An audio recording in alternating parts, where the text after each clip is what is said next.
नमस्कार दोस्तों, exams exclusive में आपका बहुत बहुत स्वागत है। और जैसा कि आप जानते हैं, यह हमारी क्लास नंबर 41 है, जिसमें हम पढ़ेंगे एविस का फ्लाइट एडेप्टेशन। फ्रेंड्स, पिछली दो क्लास में हमने कवर किया क्लासिफिकेशन और ओरिजिन। दोनों एक दूसरे से रिलेट करते हैं और ये जो फ्लाइट एडेप्टेशन है, ये उन दोनों से रिलेट करेगा। क्लियर? सबसे पहला क्वेश्चन यही है कि फ्लाइंग क्या होता है। फ्लाइंग का मतलब इतना नहीं कि सिर्फ उड़ना। फ्लाइंग होती कैसे है, ये आपको कमेंट्स के द्वारा बताना है कि उसमें कौन कौन सी फोर्सेस इंक्लूड होती है। फ्रेंड्स, अब अगर एडेप्टेशन की बात करें, फ्लाइट एडेप्टेशन की, सबसे पहले हम इस लेसन में जानेंगे कि फ्लाइट कितने तरह की है ना। उसके बाद फ्लाइट एडेप्टेशन। फ्लाइट एडेप्टेशन में एक तो होगा मॉर्फोलॉजिकल और दूसरा होगा कौन सा, एनाटॉमिकल। क्लियर? मॉर्फोलॉजिकल में हम कौन कौन से पढ़ेंगे, जैसे कि बॉडी हो गया, है ना, और जो फीदर है वो हो गया। उसके अलावा कौन कौन से आएंगे, फोर लिम्स हो गया, मॉडिफाई हो गया फोर लिम्स इनटू विंग्स, है ना। तो ये सारी चीजें आएंगी मॉर्फोलॉजी में। उसके अलावा जो उसका नेक है, हेड है, और जो उसका लोकोमोशन है, उसकी पर्चिंग है, और अगर बात करें टेल की तो वो भी मॉर्फोलॉजी में आ जाएगा। उसके बाद फिर आता है एनाटॉमिकल अडेप्टेशन। एनाटॉमिकल अडेप्टेशन में जैसे मसल हो गया, ठीक है, जो फ्लाइट मसल्स हैं वो किस तरीके से मॉडिफाई हुई, है ना। एंडोस्केलेटन हो गया, या फिर आप सिंपली कह सकते हैं कि स्कल। ओके। उसके अलावा कुछ सिस्टम है, जैसे digestive system, respiratory system, circulatory system, और एक्सक्रीटरी सिस्टम कह सकते हैं, और रिप्रोडक्टिव सिस्टम भी एनाटॉमिकल में हम पढ़ेंगे यहाँ पे। ओके। फ्लाइंग आपको बताना है कमेंट्स के द्वारा, जल्दी से बताइए। फ्रेंड्स, एक छोटा सा लिंक दिया हुआ है डिस्क्रिप्शन बॉक्स के अंदर, bit.ly/ZOOLOGYREG। आर बड़ा रखना है और बाकी के जो सारे लेटर हैं वो छोटे रहेंगे। ये छोटा सा लिंक है, जस्ट क्लिक करके अपने डिटेल्स फिल कर दीजिए और सबमिट कर दीजिए, आपका रजिस्ट्रेशन हो जाएगा। ओके। चलिए इस लेसन को शुरू करते हैं। Friends, myself Dheeraj Sharma, and I am teaching since May 2017, and this is Geology optional course, and I think everybody knows about this. Okay, so let's get start. Friends, पहले हम कुछ basic पढ़ेंगे, उसके बाद थोड़ा थोड़ा एडवांस पे जाएंगे। यूपीएससी से रिलेटेड जो भी कंसेप्ट होगा सारे यहाँ पे आज इस लेसन में क्लियर करेंगे, फ्लाइट एडेप्टेशन से रिलेटेड। क्लियर? फ्लाइट एडेप्टेशन मतलब एडेप्टेशन कितने तरह की बताई थी मैंने, दो तरह की, एक तो मॉर्फोलॉजिकल और दूसरी एनाटॉमिकल, है ना। और एक क्वेश्चन आपसे पूछा था कि फ्लाइंग क्या होता है। Friend, flying is not a big thing. It is the balance between two set of force. पहला सेट ऑफ फोर्स कौन सा है, लिफ्ट एंड वेट। क्लियर? दूसरा सेट कौन सा है, थ्रस्ट एंड ड्रैग। क्लियर? ये दो सेट ऑफ फोर्स हैं जो कि बैलेंस होते हैं और उसकी वजह से फ्लाइंग कर पाते हैं बर्ड्स। क्लियर? क्वेश्चन का आंसर क्या हुआ, flying is a balance between two set of force, lift and weight and thrust and drag. Clear? Friends, अब अगर वेट की बात करें, weight is the result of gravity and lift is generated by the flow of air over the wing. Clear? Friend, bird wings are not flat but are concave below and convex above. ये देख रहे हैं आप, है ना। ये इसीलिए यहाँ पे एक छोटा सा पिक्चर आपको लगा के दिखाया गया है कि नीचे से कॉन्केव होगा और ऊपर से convex. Okay. Friend, the air that passes over the top of the wing has more distance to travel and thus its speed up. Okay. So अब इसके बाद अगर कुछ छोटा सा आपको पॉइंट लिखना हो जिससे आपकी जो स्टेटमेंट है वो जस्टिफाई हो जाए, तो क्या कुछ आप मेंशन करेंगे। Friends, that cause the pressure to drop. because the same amount of air is exerting its pressure over a great area above the wing that below the wing. Clear? So this effectively sucks the wing up, and in the meanwhile the air going below the wing has the opposite effect. समझ में आया कि flying कैसे होती है? Clear? Friends, it slow down, generate more pressure and effectively pushes the wing up. Hence, a bird with air moving over its wing is pulled up from above and pushed up from below. Clear? And the lower pressure, or you can say the low pressure of air on top of the wing represent a sink that the high pressure air under the wing tries to fill. Friends, ये सब कैसे होता है और कब होता है? Friends, this happens most along the thin trailing edge of the wing and causes spiraling vortex of disturbance at the wingtip. Clear? अब इससे क्या होगा? जो ड्रैग है इंक्रीज हो जाएगा, that increase the drag, and therefore the most efficient wings are those which provide lift but reduce drag, such as the crescent shaped wing of swallows and swifts. Crescent shaped, ये दिखाई दे रही है, just आप इसको कह सकते हैं zig Jack. ठीक है, जिग जैक आपको सभी को समझ में आता है. सो अब बात यह है कि एरोडायनामिक प्रॉपर्टी क्या होती है, जरा कमेंट्स के द्वारा मुझे बता दीजिए. इतना सब कुछ मैं बता चुका हूं कि किस तरीके से अपलिफ्ट होता है. बेसिक में यही चीजें क्लियर होंगी. फ्रेंड्स, एरोडायनामिक प्रॉपर्टी होती क्या है वो आपको बताना है. अब मैं ये बता देता हूं कि ये मेजर्ड होती है कुछ रेशियो के द्वारा. So aerodynamic property are measured by aspect ratio. Clear? Which is the ratio of wing length divided by the wing breadth, यानी कि L by B. Clear? Friends, अब यहां से क्या कंसेप्ट निकल के आता है? Long wings are better for gliding but harder to flap quickly. Clear? And are therefore not much good as quick acceleration. Friends, wing loading क्या होता है? WING LOADING. ये क्या होता है? Friends, it is the relationship between total body mass measured in gram versus total wing area measured in square centimetre. क्या meaning निकला? Total body मास versus क्या बताया? Total wing area. अब किसकी क्या यूनिट थी? टोटल बॉडी मास किस चीज में मेजर किया जाएगा? ग्राम में. और total wing area in centimetre square. Clear? So ये टर्म आपको याद रखनी है. और डायरेक्ट आपसे ये भी पूछा जा सकता है कि विंग लोडिंग होता क्या है. क्लियर? सो फ्रेंड, अब जो बेसिक है वो आपका यहां पे क्लियर हो गया. अब आगे लेसन को समझने में कोई दिक्कत नहीं होगी. ओके, सो चलिए फिर जो फ्लाइट के टाइप हैं वो पढ़ते हैं. फ्रेंड्स, हम यहां पे देखेंगे type of flight. So basically 4 तरह की फ्लाइट होती है. पहली है नॉन फ्लैपिंग फ्लाइट, दूसरी है फ्लैपिंग फ्लाइट, तीसरी है सोअरिंग फ्लाइट और चौथी हम पढ़ेंगे hovering flight. Clear? So friend, first हमारे पास आती है नॉन फ्लैपिंग फ्लाइट. इसको आप दूसरे नाम से भी जान सकते हैं, ग्लाइडिंग. क्लियर?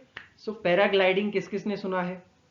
वो वैसे मैटर अलग है, जस्ट उससे मतलब यहां पे एक्सप्लेन नहीं करूंगा कि कैसे रिलेट कर सकते हैं उसको ना, नहीं तो लेसन काफी लेंदी हो जाएगा. फ्रेंड्स, सोअरिंग फ्लाइट आपने सुना है, अभी अभी मैंने नेम आपको बताया, आगे हम पढ़ेंगे इस लेसन के अंदर. Friends, many soaring and this flight that's called gliding. So many soaring और ग्लाइडिंग बर्ड लाइक कौन से होते हैं? जैसे कि vulture. Clear? Vulture hang in the air and gain height without moving the wings. देखा है आपने ऐसा, है ना? So essentially this means that their wings generate a lot of lift without producing much drag. क्योंकि फ्लाइंग क्या था? Flying का कंसेप्ट क्या बताया था? It is the balance between two set of force, that is lift and weight, and second one is thrust and drag, है ना? यही था ना फ्लाइंग क्या होती है, समझ में आ गया? सो अब जो वल्चर है वो ऐसा कैसे कर पाता है, इसका ये कंसेप्ट आपको समझ में आ गया, है ना? So friend, large bird have evolved to be glider partly because gliding becomes easier with large wings and the mechanical flapping flight become harder with the large wings. Clear? Friends, with the exception of एक bird है जिसको हम क्या कहते हैं? Humming bird, HUMMINGBIRD, ठीक है? Friends, with the exception of hummingbirds, all birds glide to some extent when flying. As a rule, the smaller the bird, the shorter the distance it can glide and the faster it sinks. So friend, gliding can be observed in game birds. Clear? So ये जो non flapping flight है, आपको कितना समझ में आया? बड़ा simple सा कंसेप्ट है। वल्चर के बारे में पूछा जाए तो वो भी लिख सकते हैं, और नॉन फ्लैपिंग फ्लाइट को आप ग्लाइडिंग के नाम से भी जान सकते हैं। क्वेश्चन इस तरीके से भी आ सकता है कि ग्लाइडिंग के बारे में लिखिए, है ना? बड़ा सिंपल सा क्वेश्चन आएगा, ज़्यादा टेंशन लेने की बात नहीं है। So friend, A peasant ascend from the ground like a rocket with the fast wing beat and then glide for some distance down to the nearby wood. अब ऐसा आपने देखा होगा, जैसे बाज आता है, बाज को बहुत दूर से जो चूहा है यानी कि माउस जो है वो दिखाई दे जाता है और जस्ट आसमान से यहाँ पे सीधा अटैक करता है ना? बिल्कुल सटीक निशाना होता है उसका। अब माउस अगर यहाँ से चल के यहाँ पे आ रहा है, वो भाप लेता है कि हाँ ये इस समय यहाँ पे होगा, तो वो डायरेक्ट यहां पे अटैक करता है। क्लियर? सो वल्चर समझ में आ गया, है ना? अब देखते हैं फ्लैपिंग फ्लाइट। फ्लैपिंग और non flapping. Non flapping means gliding और फ्लैपिंग तो फ्लैपिंग ही रहेगा। Okay, so friend, flapping flight is more complicated process in which birds wing changes shape and angle of attack during both the up and down stroke. Clear? Friends, flapping flight is basically roving in the air with the added effort to generate lift as well. And if a blue tit stops flapping, its wing is better to be about to land on a branch or it will fall to the ground. Friends, flapping flight के अंदर दो चीजें होती है, यानी कि दो तरह की मूवमेंट होती है। कौन कौन सी? एक तो होता है पावर स्ट्रोक, क्लियर? और दूसरा कौन सा होता है? Back stroke. Friends, flapping flight consist of two distinct movement. First is the power stroke and second one is the back stroke. अब पावर स्ट्रोक में क्या होता है? In power stroke, the wing move forward and down. Clear? Forward and down. Back stroke में क्या होगा? In the back stroke, returns the wing to the position from which the next power stroke will commence. Clear? So देखिए, ये P हो गया, forward गया और down गया, और ये B हो गया। ये यहां से घूम के फिर ऐसी जगह लेके आ जाएगा कि नेक्स्ट जो पावर स्ट्रोक है उसके लिए वो जो विंग है या फिर कह सकते हैं जो बर्ड है वो रेडी हो जाए। ठीक है, दो टाइप ऑफ फ्लाइट कंप्लीट हो गए यहाँ पे। कोई डाउट? अगर कोई डाउट हो तो डेफिनेटली कमेंट्स के द्वारा आप पूछ सकते हैं। Okay, we are here for you. So next type of flight is soaring flight. Friends, पहले वाले कंसेप्ट में हमने पढ़ा था क्या? सोरिंग और ग्लाइडिंग बर्ड्स कौन से थे? जैसे कि vulture. Okay, so friend, soaring differs from gliding flight in that the bird does not lose altitude and sometimes even climb up in the air. Clear? Friends, when soaring, a bird uses no energy of its own. Instead, it's depend on the external force that's called thermal current. Clear? इस energy पे depend करेगा, यानी कि इस external force पे depend करेगा. Clear? अपनी कोई एनर्जी यूज नहीं करेगा. Friends, which are arising masses of air that form over areas where the ground warms up rapidly. Is that clear? Friends, obstruction current are produced when wind current are deflected by mountain or tall building. Clear? So the resulting upward rise of airlift birds to high altitude, providing a base for further gliding. So friend, soaring birds always have large and broad wings, and the ratio of their body weight to the size of the airfoil is low. ठीक है, ये concept समझने का है यहां पे. Soaring birds always have large and broad wings and the ratio of their body weight to the size of airfoils is low. Clear? चलिए, next आता है अपने पास hovering flight. So friend, in the hovering flight, a bird generates its own lift by the means of rapid wing beats. Clear? And holding its body nearly vertical with its wings firmly flexed at the elbow joint. A hovering bird moves its wing surface forward and backward in the horizontal plane. Clear? Clear? Friends, each of the two phases of the stroke generates lift. देखिए, किसी भी तरह की flight हो, just lift करना है ना, और जो दो फोर्स है उनको बैलेंस करना है.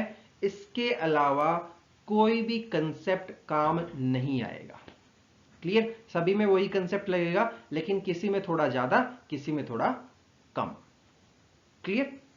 Friends, humming bird wings are made in such a way that when in motion they act like lifting rotors. है ना? हमिंग बर्ड का मैंने बता दिया था, वल्चर का बता दिया था शुरुआत में. Friends, their pointed wing do not flap and glide as other bird wings do. थोड़ा सा डिफरेंस है, but propel them through the air by moving up and down. अब यहां पे बात क्या है कि रेट कितनी होगी, है ना, हमिंग बर्ड के अंदर. इट इज अबाउट 70 टाइम्स पर सेकेंड. क्लियर? ये आप कह सकते हैं स्टैटिकल है. ठीक है, ये फिक्स रहेगा और ये आपको याद रखना पड़ेगा.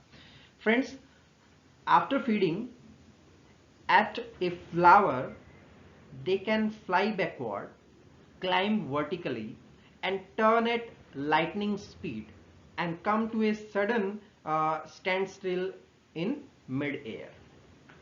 Clear? So hummingbird have been known to fly up to the speed of 60 mile an hour, and no bird of prey can ever catch the hummingbird in flight. इससे क्या सिद्ध हुआ कि सबसे तेज स्पीड है. क्लियर? और हमिंग बर्ड में किस तरह की फ्लाइट होती है? हाउरिंग फ्लाइट. क्लियर? रेट क्या है? 70 टाइम्स पर सेकेंड फ्लैपिंग. क्लियर? सो चलिए अब देखते हैं एडेप्टेशन. सो फ्रेंड, यहाँ पे हम एडेप्टेशन पढ़ेंगे, और एडेप्टेशन मैंने आपको शुरुआत में बताया कितने तरह की है, दो तरह की। पहली मॉर्फोलॉजिकल और दूसरी एनाटॉमिकल। क्लियर? सो दोनों मिक्सअप करके पढ़ेंगे, और आप इनको सेपरेट आउट भी कर सकते हैं अगर आपसे एग्जाम में अलग से पूछा जाता है। क्लियर? सो पहला हम पढ़ेंगे बॉडी शेप। फ्रेंड्स, ये जो डायग्राम है इसको आप थोड़ा ध्यान से देख लीजिएगा, क्योंकि इसी से रिलेट होंगे सारी की सारी एडेप्टेशन। और शुरुआत में जो एक डायग्राम दिया हुआ था जहां पे हम बेसिक्स पढ़ रहे थे, वहां पे भी आप देख रहे थे कि विंग के अंदर क्या था, कुछ बोन्स थी, है ना? तो सारी चीजें क्लियर होंगी, एक एक डाउट क्लियर होगा। अगर फिर भी रह जाता है तो आपके पास बहुत सारे ऑप्शन हैं, आप किसी भी तरीके से कभी भी पूछ सकते हैं। ठीक है? सो फ्रेंड, बॉडी शेप की अगर हम बात करें, so bird have short, light and compact body as compare to the other animal, क्योंकि भाई उन्हें उड़ना होता है ना? और दो सेट ऑफ फोर्स जो थे उनको बैलेंस करना होता है ना? तो सारा खेल अडेप्टेशन का वही आएगा। इसी वजह से अडेप्टेशन हुआ है कि किसी तरीके से बैलेंस कर ले। Okay friends, most organs and large muscle are located near the center of gravity, which is slightly below and behind the wing to provide better balance during the flight. Clear? So ये point आप mention करेंगे body shape के अंदर। Next आता है अपने पास feathers. Feathers का हमने ओरिजिन ऑफ बर्ड्स में पढ़ा और क्लासिफिकेशन में थोड़ा बहुत डिस्कस किया। वहां पे हमने क्या पढ़ा था कि ये एक मैकेनिज्म मैंने बताई थी, थर्मो रेगुलेटरी मैकेनिज्म। वो क्या थी? उसको मेंटेन करता है ना, यानी कि बाहर का जो एनवायरमेंट है उसका जो टेम्परेचर है और बॉडी टेम्परेचर है उनको मेंटेन करता है। किस तरीके से मेंटेन होता है? फीदर की वजह से, है ना? सो वो कंसेप्ट अगर आपको जानना है तो पिछली वाली क्लास को अटेंड कीजिए। ठीक है? वो यहाँ पर डिस्कस नहीं करेंगे, रिपीट नहीं करेंगे उस चीज को। Friends, contour feather covers the body and make it streamlined and decrease the drag। यहां पे भी देखिए फीदर हेल्प करेंगे, है ना? So friend, down feathers and soft and meant for insulation. आ गया वही कंसेप्ट इंसुलेशन का। इंसुलेशन को आप किससे रिलेट करेंगे? थर्मो रेगुलेटरी मैकेनिज्म से। ठीक है? वो आप अपने आप करके देखिएगा, या फिर आप पिछले वाला लेसन अटेंड करेंगे तो आपको समझ में आ जाएगा पूरा का पूरा कंसेप्ट। क्लियर? फ्रेंड्स, अब देखिए एक शब्द है, क्या? REMIGES। ये क्या है? प्राइमरी फीदर सुना है आपने? क्या चीज? Primary feather. So friend, primary feather are on the wings, that's called remiges. Clear? अब जो रेमिग्स है वो किस चीज में हेल्प करेगा, यानी कि इसका मेन फंक्शन क्या है? फ्रेंड्स, रेमिग्स हेल्प इन फ्लाइट, उसके अलावा कोई स्पेशलाइजेशन है इसका? ये जो विंग की शेप है वो भी प्रोवाइड करेगा। So remiges provide wing shape and helps in flight, या फिर आप कह सकते हैं प्राइमरी फीदर। ठीक है? दोनों में से कोई भी, मतलब किसी भी तरीके से क्वेश्चन आ जाए आपको जस्ट वहां पे राइट करके आना है। ठीक है? सो फ्रेंड, अब दूसरा है, एक और शब्द देता हूं। ठीक है? सो दूसरा शब्द कौन सा है? RECTRICES, एरेक्ट्रिस। फ्रेंड्स, एरेक्ट्रिस क्या है? टेल फीदर सुना है आपने? फ्रेंड्स, टेल फीदर को ही रेक्ट्रिस बोलते हैं हम। अब ये किस चीज में हेल्प करेगा? Friends, rectrices stretch sideways so that tail can be used like a rudder, या फिर आप कह सकते हैं रूडर को टर्निंग और बैलेंसिंग के लिए। ठीक है? मतलब रेक्ट्रिस मेनली हेल्प करेगा for turning and balancing. Clear?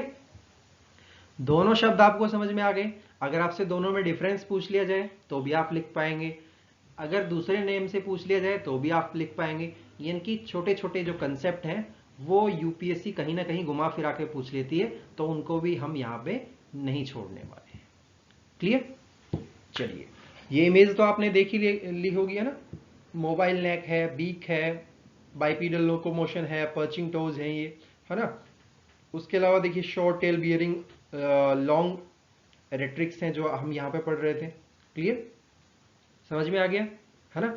तो धीरे धीरे इससे रिलेट करते हुए सारे कंसेप्ट चलते चले जाएंगे। ओके, सो नेक्स्ट देखते हैं हम क्या कुछ अडेप्ट हुआ बर्ड के अंदर। फ्रेंड्स, नेक्स्ट एडेप्टेशन की अगर बात करें तो वो है स्केलेटन। फ्रेंड्स, फ्लाइट का बेसिक मीन क्या है? वही दो सेट ऑफ फोर्स, लेकिन उन दो सेट ऑफ फोर्स के अलावा एक चीज ये भी तो है कि वेट कम करना है ना। अगर वेट कम होगा तो वो चीज ज्यादा जल्दी और ज्यादा आसानी से उड़ पाएगी, है ना, फ्लाइट कर पाएगी।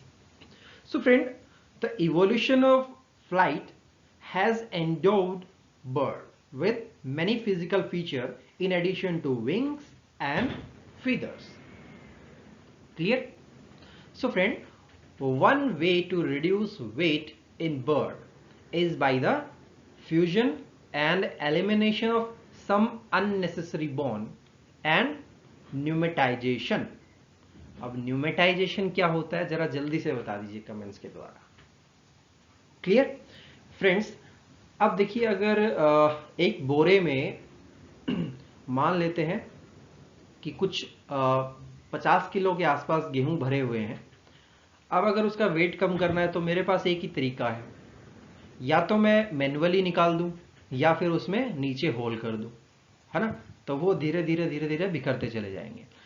अब ऐसा ही बर्ड्स के अंदर है कि अगर वेट को रिड्यूस करना है तो अननेसेसरी जो बोन्स है उनको या तो रिमूव कर दो या फिर उनका फ्यूजन हो जाए, है ना। चलिए फ्रेंड्स, न्यूमेटाइजेशन किसका होगा? जो बचे हुए हैं उनका न्यूमेटाइजेशन हो जाएगा, और न्यूमेटाइजेशन होता क्या है वो आपको कमेंट्स के द्वारा बताना है। क्लियर?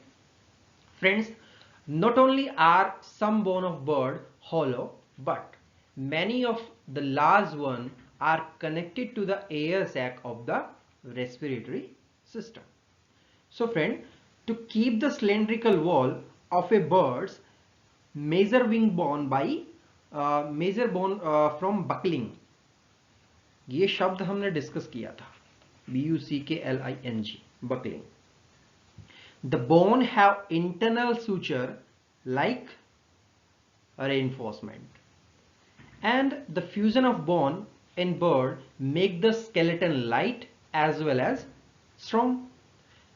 अब देखिए, अगर एक बड़ी सी लकड़ी हो और वो नदी के बीचों बीच रखी हुई हो, आपको नदी क्रॉस करनी है।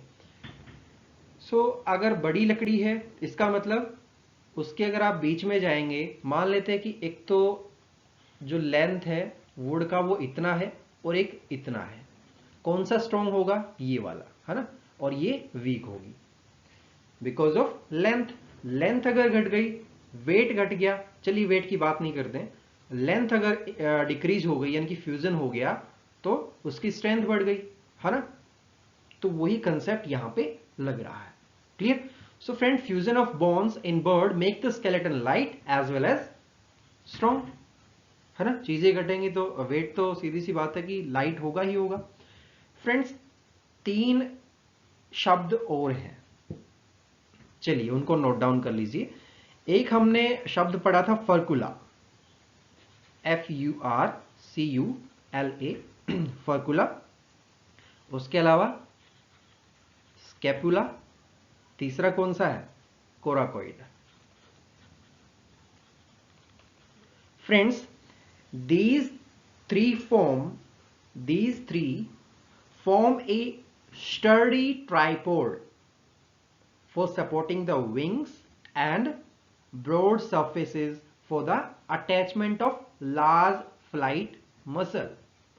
समझ में आ गया इन तीनों का वर्क क्या है? तीनों मिलके एक स्टडी ट्राइपोड बनाएंगे, किसको सपोर्ट करने के लिए? विंग्स को और ब्रॉड सरफेस को for the attachment of large flight muscles. Clear? अब तीनों का आपसे कोई फंक्शन पूछ ले तो आप लिख पाएंगे, है ना? ओके फ्रेंड्स, वन की adaptation in the fusing of caudal bone into a single, किसके अंदर? Pygostyle, PYGOSTYLE। Clear? One key adaptation is the fusing of caudal bone into the single pygostyle। अब जो फाइगोस्टाइल है वो किस चीज को सपोर्ट करेगी? समझ में आया कुछ? टेल फीदर को। Clear? Clear friends, bird also lack teeth or even a true jaw, instead having evolved a beak and which is far more lighter weight। अब देखिए ये चीज समझने वाली है कि बर्ड्स के अंदर बीक क्यों होती है, टीथ क्यों नहीं होते। फ्रेंड्स, बीक का कभी आपने वजन देखा है? जरा सर्च करके देखिएगा बीक का ऑर्डिनरी या फिर कह सकते हैं जनरली वेट कितना होता है और एक टीथ का वेट कितना होता है। मतलब 10 teeth is equals to 1 beak. ठीक है, ये मैं बात कर रहा हूं एक बीक के अंदर अगर 10 टीथ लगा दिए जाए तो शायद 30 से 40 गुना वेट घट या बढ़ सकता है। ठीक है, कहने का मतलब इतना ही कि बीक लाइटर होती है वेट के अंदर। ठीक है, ये कंसेप्ट आपसे अगर कोई पूछे कि भाई बर्ड्स के अंदर बीक ही क्यों होती है, वैसे ऐसी बात नहीं कि बीक ही होती है, बहुत सारे बर्ड्स के अंदर टीथ भी होते थे। अभी लगभग सभी बर्ड्स के अंदर बीक होती है। ठीक है, चलिए, वैसे कोई पूछेगा नहीं ये क्वेश्चन, ये मतलब एक कंसेप्चुअल क्वेश्चन है। Okay friends, bird have unicate process on the ribs। Clear? So these are hooked extension of bone which helps to strengthen the rib cage by overlapping with the rib behind them। Clear? Friends, skull is composed of thin hollow bones which is extremely light in proportion to the set of the body due to the elimination of heavy jaw muscles and teeth। Clear? Skeleton क्यों light हो गया? इन तीनों की वजह से, due to the elimination of this 3। Clear? समझ में आ गया? Okay friends, the job of chewing has largely replaced by gizzard, GIZZARD। Clear? So the skull usually represent less than 1% of birds total body weight। Clear? Skull जो है वो 1% से भी कम body weight रखता है। ठीक है, कंसेप्ट क्लियर? कोई डाउट? अगर है तो पूछ लीजिए। ओके, सो नेक्स्ट आता है अपने पास लिम्स। ओके, लिम्स का कंसेप्ट बड़ा ही इजी है और बहुत छोटा सा है लेकिन इंपॉर्टेंट है। Clear friends? Wings, that is four limbs. So wings are attached closer to the centre of gravity, है ना? समझ में आया इस चीज का कंसेप्ट क्यों है? समझ में आया कुछ? स्कल से कोरिलेट कीजिए इसको। And further from head than in other animals। Clear? Friends, the natural motion of the wing is up and down rather than back and forth, या फिर कह सकते हैं back and forward। Clear? Clear? Friends, forelimbs जो है वो किस तरह की शेप में फोल्ड होगा, चलिए ये जानते हैं। Z shaped. Clear? Friends, forelimbs fold into a Z shape and closer to the body। आपने देखा होगा, है ना? जैसे कोई भी पक्षी है उसका इस तरीके से मतलब होता है ज्यादातर, या फिर ऐसे करके ऐसे होता है। ठीक है, जो उसके विंग्स होती हैं। Friends, forelimbs fold into the Z shape and closer to the body। Okay, and friends, hand bone are small, fused, flattened and specialized to manipulate the flight feathers. Clear? अब देखिए यहां पे कंसेप्ट वही निकल के आता है। ये जो जेड शेप है इसे आप कह सकते हैं एरोडायनेमिक शेप, ठीक है, AERODYNAMIC, एरोडायनेमिक शेप। सो अब जो एरोडायनेमिक शेप जो है वो क्या प्रोवाइड करेगी, क्या प्रोवाइड कर सकती है? लिफ्ट एंड उसके अलावा कौन सी force? Propulsive force. Clear? Limbs का क्लियर हो गया। चलिए अब जानते हैं मसल के बारे में।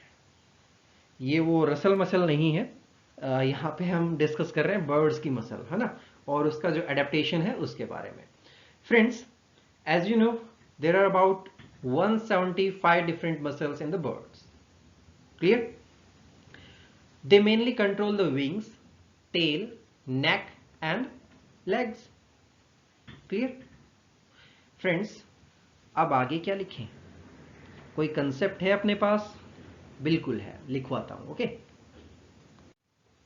Friends, the largest muscle in the bird are the muscle that control wings. अब इतने से तो काम नहीं चलेगा, है ना। सो इस मसल को हम बोलेंगे क्या? पेक्टोरल्स, ठीक है, PECTORALS, पेक्टोरल्स कह सकते हैं या फिर आप कह सकते हैं ब्रेस्ट मसल। क्लियर? अब क्या इतने से भी काम बन जाएगा? अब अगर आपसे कोई पूछ ले कि फुल बॉडी वेट का कितना परसेंट ये रखता है, यानी कि पेक्टोरल कितने परसेंट है फुल बॉडी वेट का, it is about 15 to 25% of full body weight. Clear? चलिए friends, they make the bird wing stroke very powerful so that they can fly and provide most of the movement the bird needs for its downstroke. Clear? अब एक muscle है जो कि pectoral muscle के नीचे present होती है। So the muscle below the pectoral is supracoracoideus. Clear? It raise the wing when a bird is flying. Clear? So the supracoracoideus and the pectoral together make up about 25 to 35% of full body weight. ठीक है? ये किस चीज का है?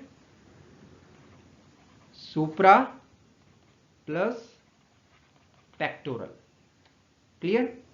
अब अलग तो आप कर ही सकते हैं, है ना। It is about you can say 5 to 10। Clear? चलिए फ्रेंड्स, इसके बाद आता है leg muscle. Leg muscles are massive for bipedal locomotion but are tight and close to the body. Clear? So leg are tucked next to the body in flight. क्यों? To reduce the drag. समझ में आ गया, है ना? Okay. Flight muscle are enormous as they have to generate thrust and vigorous movement of wing during the flight. Muscle clear, limb clear, उसके अलावा और जो बाकी चीजें हैं वो भी क्लियर। चलिए अब हमारे पास आते हैं कुछ systems, digestive system, respiratory system, okay, circulatory system, reproductive system, ये सारी चीजें हम पढ़ेंगे अब। So first one is digestive system. ये इंपॉर्टेंट है लेकिन आपको टू द पॉइंट ही लिखना है एग्जाम के अंदर। क्लियर? चलिए फ्रेंड्स, बर्ड्स जो है वो हाई एनर्जी फूड कंज्यूम करते हैं। क्लियर? सो हाई एनर्जी फूड की अगर हम बात करें तो कौन से? इंसेक्ट्स, उसके अलावा फ्रूट्स, मीट, क्लियर, और सीड्स। जैसे हम दाने डालते हैं ना कबूतर को, है ना, तो सीड्स हो गया। अब हम इनको हाई एनर्जी फूड क्यों बोल रहे हैं? समझ में आया कुछ? चलिए, समझ में आ गया होगा। देखिए 10% लॉ ऑफ एनर्जी आपने सुना होगा। जैसे जैसे मतलब एक से दूसरे पे गया, दूसरे से तीसरे पे गया, तीसरे से चौथे पे गया, तो 10% एनर्जी लॉस होता चला जाता है। क्लियर? अब यहां पे ही अगर खा लिया तो ये मतलब हाई एनर्जी है इसके अंदर, so that's called the high energy food, है ना, मोस्टली। क्लियर? ओके। सो इसके अलावा एक चीज और होती है हाई एनर्जी फूड के अंदर, नेक्टर, NECTAR। क्लियर? इसको भी मेंशन कर लीजिएगा। So friend, the digestive system is extremely efficient in absorbing energy from small amount of food at a rapid rate. Clear है फ्रेंड्स? बर्ड पोजेसेस ए गीजर्ड, ये हमने पढ़ ही लिया था पीछे के कंसेप्ट में, that is composed of 4 muscular band that act to rotor, ठीक है, that act as rotor and crush food by shifting the food from one area to the next within the geyser. Clear? Friends, it's all depending on the species.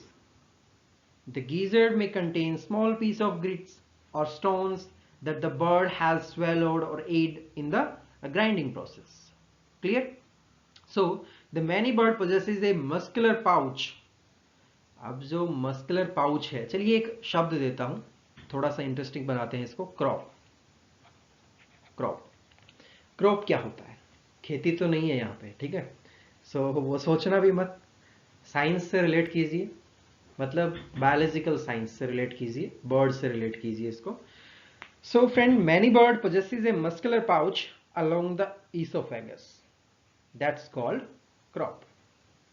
Clear? समझ में आ गया crop क्या होता है? Friends, crop का function क्या होता है? The crop functions to both soften the food and regulate its flow through the system by shortening its temporarily. Clear? क्या काम करता है? सॉफ्टनिंग ऑफ फूड एंड उसके अलावा रेगुलेशन। क्लियर? समझ में आ गया? ओके। सो अब चलते हैं रेस्पिरेटरी सिस्टम पे। फ्रेंड्स, रेस्पिरेटरी सिस्टम का तो एक ही काम है, मतलब 2 काम है, ठीक है, एक्सेलिंग और इनहेलिंग, है ना। अब आप ये सोच रहे होंगे कि इसकी अडेप्टेशन में मतलब क्या कुछ रोल है फ्लाइट का, है ना। चलिए उस डाउट को भी क्लियर कर देते हैं। Friends, the respiratory system of bird is adapted to the energy demand of flight. Clear?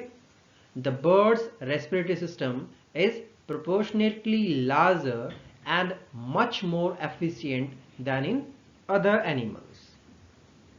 Is that clear? Since flight is more demanding activity than walking and running.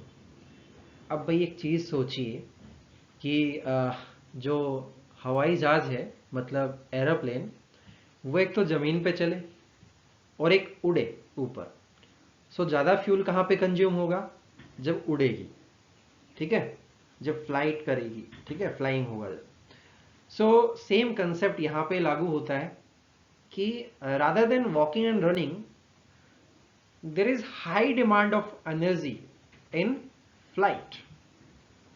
Clear? Okay friends, an average bird respiratory system occupies about कितना 1/5 of the volume of its body volume, ठीक है, 1/5 of its body volume लिख लीजिए, BV लिख देता हूं, ठीक है, बॉडी वॉल्यूम। अब अगर इसी तरीके से हम मैमल की बात करें तो कितना है, क्योंकि अगला जो है वो हमें मैमल ही पढ़ना है। इससे जैसे ये एविस क्लास खत्म होगी उसके बाद हम मैमल्स शुरू करेंगे। फ्रेंड्स, मैमल के अंदर कितना, MAMMAL, मैमल के अंदर होता है 1/12। क्लियर? कितना? 1/12। Is it clear? So friend, lungs of birds are less flexible, relatively small, but they are interconnected with the system of large, thin-walled air sac in the front and in the posterior portion of the body. So this in turn are connected with the air space in the bones. Concept clear?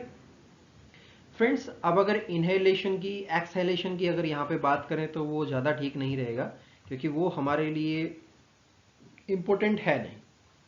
Clear? उस concept के बारे में UPSC कभी पूछती भी नहीं है, लेकिन थोड़ा सा मतलब क्या बोलते हैं, नोट कर लीजिएगा। यहाँ पे ऑक्सीजन का एक्सचेंज ही होता है, किसमें? बोथ इनहेलेशन और एक्सहेलेशन में, है ना। So that's not important point. Friends, avian lungs की अगर मैं स्पेशली बात करूं, so avian lung do not have alveoli. ठीक है, ALVEOLI, एल्वेलाई यहाँ पे एब्सेंट होता है। क्लियर? और मैमल के अंदर एल्वेलाई प्रेजेंट या एब्सेंट, चलिए उसको भी पढ़ेंगे, है ना। सो फ्रेंड, एक टर्म है पैराब्रोंकी, जो कि में भी पूछी जा सकती है। ठीक है, PARA, जस्ट 1 मिनट, थोड़ा सा स्पेलिंग मिस्टेक हो गया। PARA, आगे क्या होगा? BRONCHI, पैराब्रोंकी। ये क्या होता है फ्रेंड्स? पैराब्रोंकी को आप कह सकते हैं tiny passage that contains millions of alveoli. Clear? छोटा सा passage that contain millions of alveoli. Clear? So friend, parabronchi किससे कनेक्ट होता है? किससे कनेक्ट होता है पैराब्रोंकी? एयर कैपिलरी से। ठीक है, AC लिख रहा हूं। फ्रेंड्स, एयर कैपिलरी में क्या होता है? Where oxygen and carbon dioxide are exchanged with cross flowing blood capillary by the diffusion. Clear? So एक चीज हो, एक डायाफ्राम सुना है? नहीं सुना है तो मैमल्स में पढ़ लेंगे, है ना। डायाफ्राम, ये एब्सेंट होता है या प्रेजेंट होता है? Friends, diaphragm is absent in bird, and instead the entire body cavity and air sac as blows to move air through the lungs. Clear? Alveoli भी नहीं है, diaphragm भी नहीं है। अब आगे जाके जो मॉडिफिकेशन होगी वो मैमल के अंदर हम पढ़ेंगे। ठीक है, क्या कुछ चेंजेस हुए। चलिए फ्रेंड्स, अब रेस्पिरेटरी सिस्टम के बाद हमारे पास आता है हार्ट। सो हार्ट इंपॉर्टेंट है friends. Bird heart is large, powerful, और मेन बात क्या है? 4 chambered. Clear? And of same basic design as that of mammal. थोड़ा सा डिफरेंस आएगा, क्या डिफरेंस आएगा वो मैं वहां पे आपको बता दूंगा। Clear? Okay friends, the segregation of 2 kind of blood make a bird circulatory system like its respiratory system. It is well equipped to handle the rigor of flight. अब देखिए, फ्लाइट मसल्स जो होती हैं of most of the bird कैसी होती हैं? Flight muscle is of red colour. अब red colour की क्यों होती है? Because of the presence of myoglobin, उसके अलावा cytochrome. Just 1 minute. Myoglobin and cytochrome. Clear? अब कोई आपसे ये चीज पूछे कि कलर रेड क्यों होता है तो आप बता पाएंगे, है ना? So friend, light coloured muscle are found in pheasant, grouse, quail and other galliforms bird. Clear? So these are also well supplied with the blood, are apparently capable of carrying the heavy workload for a short time but fatigue more rapidly. Fatigue क्या होता है? जैसे कि आप exercise कर रहे हैं, उसके बाद आपके जो पैर हैं, हाथ हैं, वो दुखने लगते हैं, है ना? यानी कि उनमें कौन सा एसिड जमा हो गया, बताइए जरा। और वो होता किस वजह से है? बिकॉज ऑफ मतलब जो ऑक्सीजन है उसकी कमी हो जाती है ना, due to lack of oxygen supply. Okay, so fatigue of muscles, और ये मोस्टली मतलब एक्सरसाइज करने वालों के या फिर क्रिकेट में आप एग्जांपल लेते हैं तो फास्ट बॉलर के ज़्यादा होता है fatigue of muscles. Clear friends? एक कंसेप्ट है वो लिख लीजिए। सो एक हमिंग बर्ड का ही टाइप है, उसे थोड़ा सा डिस्कस करते हैं। HUMMINGBIRDS। हमिंग बर्ड्स का टाइप है ruby throated, RUBYTHROATED, ruby throated hummingbird. Heart beat up to the rate of, कितनी हार्ट बीट रेट है इसकी? लगभग 1200 beats, 1200 beats per minute. Clear? और अगर सेकंड पे जाएं तो आप कह सकते हैं 20 पर सेकेंड। क्लियर? डिवाइड तो आपको करना ही आता है। Friends, the human heart weight amounts to 0.42% of the body weight, and pulse rate at rest average about कितनी होती है? 72 beats per minute। यही होती है ना? आपकी ज़्यादा तो नहीं है? अगर ज़्यादा है तो थोड़ा चेक करवा लीजिए। ओके फ्रेंड्स, उसके अलावा अपने जो यहाँ पे हाउस स्पैरो होती हैं, हाउस SPARROW, इसके बारे में अगर जानना हो तो ये कितना मतलब हार्ट जो है इसका कितना कॉन्स्टिट्यूट करता है, अगर बॉडी वेट से कंपेयर करें तो इट इज अबाउट 1.68%। क्लियर? और इसकी जो हार्ट बीट है वो कितनी होती है? 460 beats per minute. Clear? Okay friends, अब अगर हमिंग बर्ड की बात करें, चलिए ये तो हो गया ह्यूमन का, यहाँ पे मेंशन कर लीजिए, है ना? थोड़ा सा ठीक से लिख लेते हैं, HUMAN। क्लियर? अब हमिंग बर्ड में इस चीज़ की अगर बात करते हैं तो ये लगभग कितना इंक्रीज हो जाता है? अगर बॉडी वेट का ही परसेंटेज देखें, हार्ट से रिलेट करें, तो ये हो जाता है 2.37%। क्लियर? और पल्स रेट कितनी है? 615। क्लियर? क्लियर? अब देखिए कितना फर्क है ना? चलिए फ्रेंड्स, अब हार्ट की बात की है तो ब्लड की भी बात कर लेते हैं, है ना? क्योंकि ब्लड नहीं होगा तो हार्ट सर्कुलेट, मतलब हार्ट किस तरीके से रेगुलेट होगा, है ना? नहीं हो पाएगा। चलिए फ्रेंड्स, ब्लड की बात करते हैं तो उससे पहले ये जान लीजिए कि ब्लड प्रेशर हाई होता है या लो होता है। Friends, blood of bird has high blood pressure, यानी कि बीपी हाई होता है, क्या ना? देसी भाषा में अगर हम बोले तो BP high, high blood pressure. उसके अलावा शुगर की बात करें तो शुगर भी हाई होगा। क्लियर?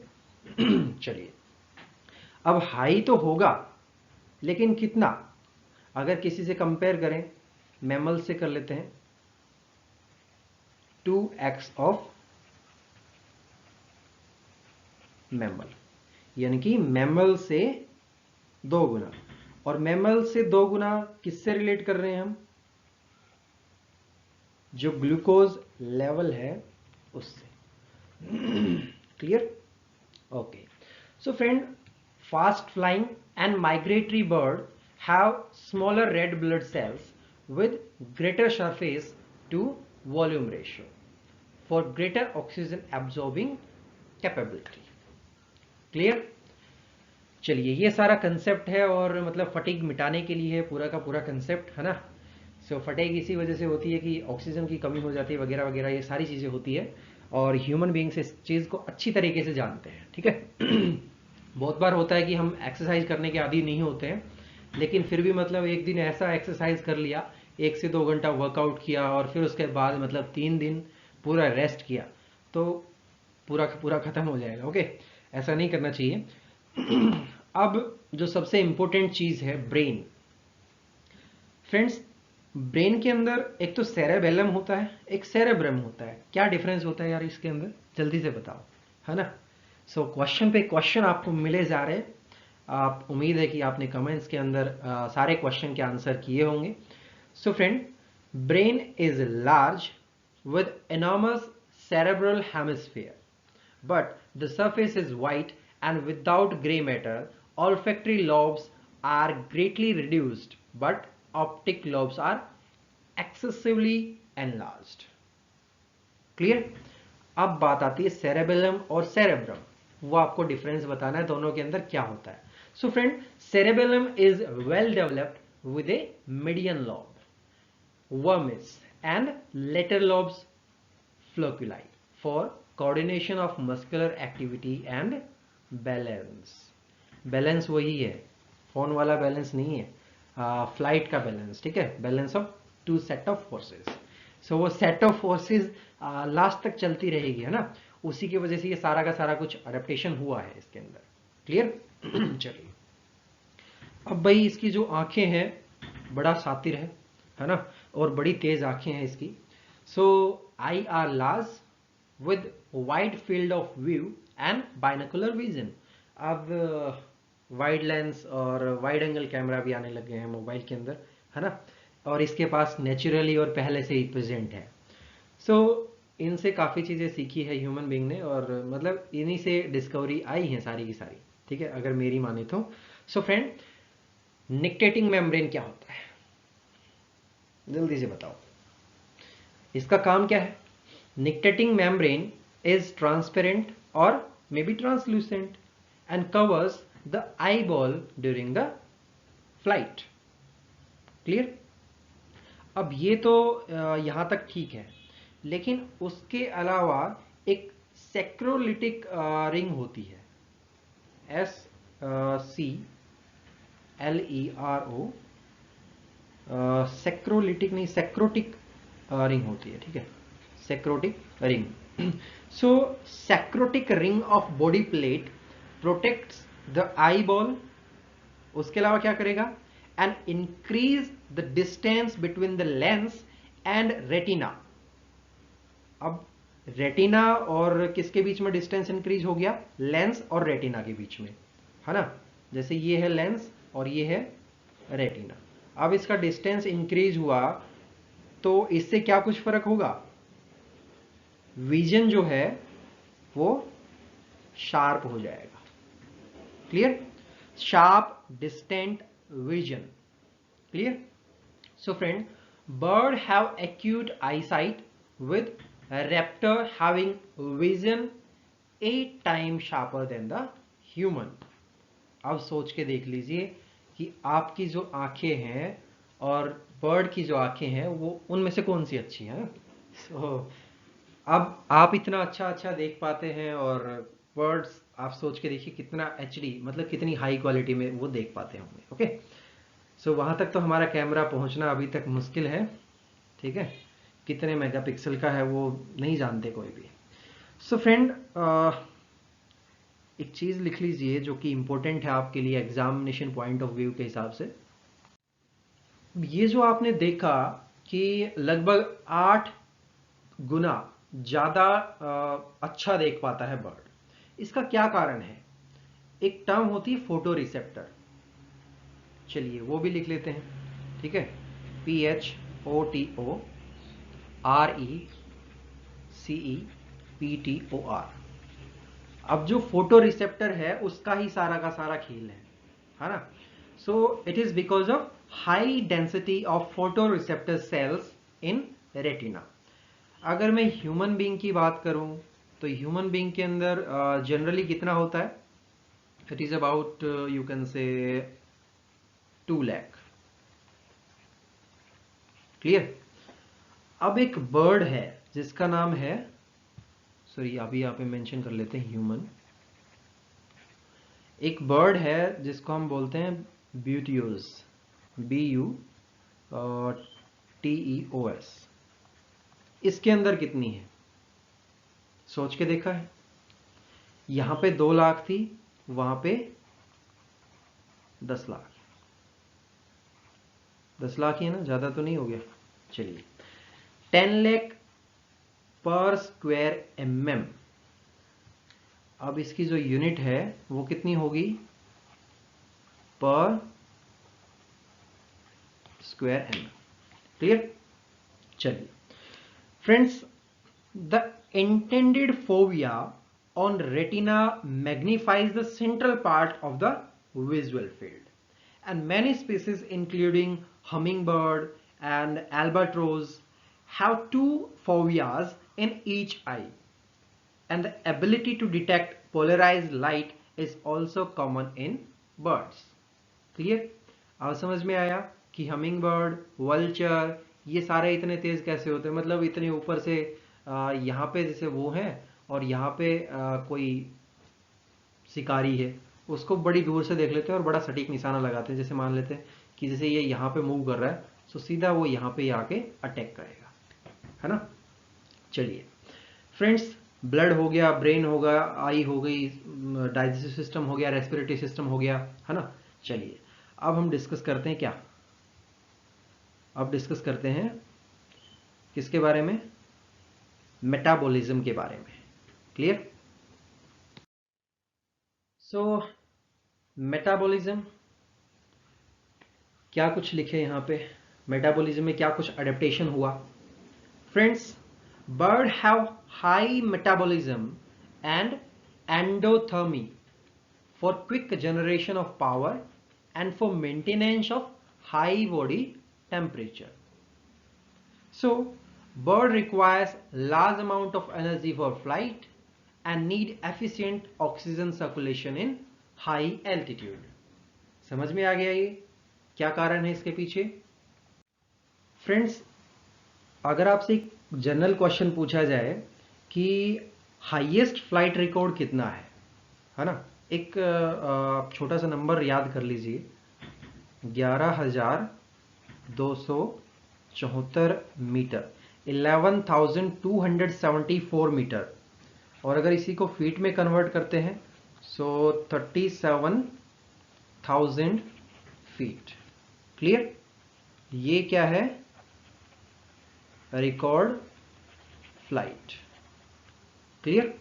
चलिए फ्रेंड्स, अब मतलब ये जो है कौन से बर्ड ने तय की थी, है ना। एक ही नाम ध्यान आता है, वल्चर, VULTURE। और वल्चर में भी अगर स्पेसिफाई करें तो Ruppell's griffon vulture, RUPPELLS, Ruppell's griffon, GRIFFON। ठीक है, रुपेल्स ग्रिफॉन वल्चर। कैसे पता लगा ये सारी चीजें? फ्रेंड्स, एक कमर्शियल एयरलाइन थी ओवर द वेस्टर्न एशिया, उससे ये कोलाइड हो गया था, मतलब टकरा गया था। कब टकराया था? 1987 में। क्लियर? सारे कंसेप्ट क्लियर? फ्रेंड्स, अगर हम बेसिकली देखें सो बॉडी का टेम्परेचर हमने शुरू वाली क्लास में डिस्कस किया था, जहां पे हमने क्लासिफिकेशन डिस्कस किया था। जनरली होता है 42 डिग्री सेल्सियस से लेके और 45 डिग्री सेल्सियस तक चला जाता है, लेकिन बहुत सारे साइंटिस्ट बोलते हैं कि 38 से 42 रहता है। ठीक है, सो दोनों ही चीज़ें हैं। आप इसकी एक रेंज लिख लीजिए 38 से 45। ठीक है, कोई कंफ्यूजन नहीं होगा आपको इसमें। बहुत सारी बुक में ये रेफरेंस दिया हुआ है, बहुत सारी में ये दिया हुआ है। ठीक है, सो दोनों में कंफ्यूजन क्रिएट ना हो और टेंशन लेने की जरूरत नहीं है। आप एक रेंज लिख दीजिए 38 से 45 डिग्री सेल्सियस। ठीक है, फ़ारेनहाइट में आप कन्वर्ट कर लीजिए, जो भी फॉर्मूला होता है उससे। फ्रेंड्स, अब हमारे पास अडेप्टेशन पे आता है रिप्रोडक्टिव सिस्टम। अब रिप्रोडक्टिव सिस्टम में भी अडेप्टेशन हुआ, क्यों हुआ, क्या हुआ, चलिए जानते हैं। ठीक है, सो रिप्रोडक्टिव सिस्टम में mainly ovary and testis. So ovary and testis are reduced in size except in the breeding season. Clear? और बहुत सारे में क्या होता है कि भाई जो एग है वो डेवलप हो जाते हैं, रादर देन 2 ओवरी, एक ओवरी में ही डेवलप हो जाते हैं। ओके चलिए, so friend, ovaries and testes are reduced in size except in the breeding season. Usually only one functional ovary is present in the most of the bird, and second ovary is greatly reduced to decrease the weight of the body. सारा wait का ही खेल है ना flight की adaptation में। क्यों हो रही है ये सारी चीजें? सिर्फ वेट की वजह से, वजन घटा लो, है ना। सो फ्रेंड, अब बात आती है, ठीक है, बॉडी वेट तो लॉस हो गया, लेकिन फीमेल लीवर की अगर बात करें, so female liver is displaced to the right to compensate for weight difference, है ना। ये भी वेट डिफरेंस की वजह से। But friends, in the case of birds for prey, generally both ovaries and oviducts are present. This is because during hunting these birds have the paunch on the prey with great force, and struggling prey can kick and break the egg in a reproductive system. So egg developing in 2 ovaries can compensate for this loss. Clear? अब हमने यहाँ पे anatomical भी पढ़ लिया और morphological भी पढ़ लिया। एनाटॉमिकल अडेप्टेशन फॉर फ्लाइट और मॉर्फोलॉजिकल अडेप्टेशन फॉर फ्लाइट, दोनों इंपॉर्टेंट हैं। अलग अलग भी पूछ सकते हैं या फिर स्पेसिफिकली भी पूछ सकते हैं कि आप इसको एक्सप्लेन कीजिए। ठीक है, किसी भी तरीके से क्वेश्चन आए, घबराने की जरूरत नहीं है, सीधा आंसर करना है। ठीक है, so that's all from this class. Thanks for watching this. Thank you very much and have an awesome day.